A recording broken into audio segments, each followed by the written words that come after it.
In this video, I want to show you how to do the long tail cast on. There's a few different methods of doing this. The one I'm showing you here is probably the most standard method.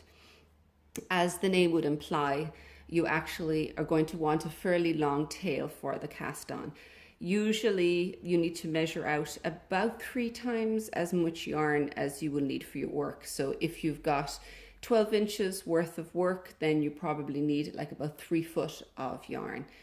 There is another little cheat that you can actually do with this though as well, is you could take the tail of the yarn from inside here to use as your tail that you then cut off when you finish the cast on. For the process of the knitting here, I'm not going to use that, but just bear it in mind if you have a very hard time figuring out, or you often get the amount of yarn needed for the tail wrong.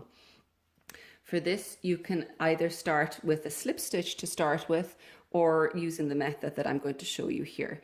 You start off with your tail, however long it was that you measured, and you've got that over the right side, your thumb here on the left side, and your working yarn you hang over this side.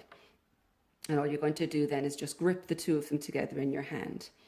To start with, instead of doing the slip stitch, you're just going to go and put your finger on the working yarn here.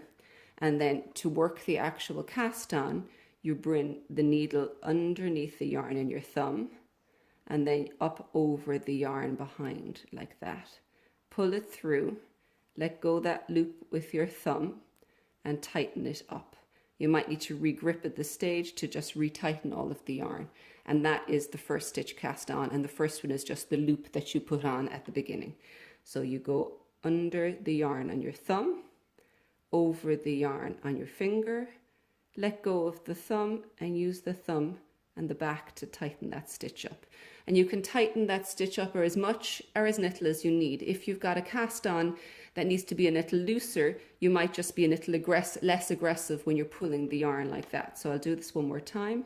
Under the front, over the back, pull the loop through and tighten it up on both sides. And that's all there is to the long tail cast on.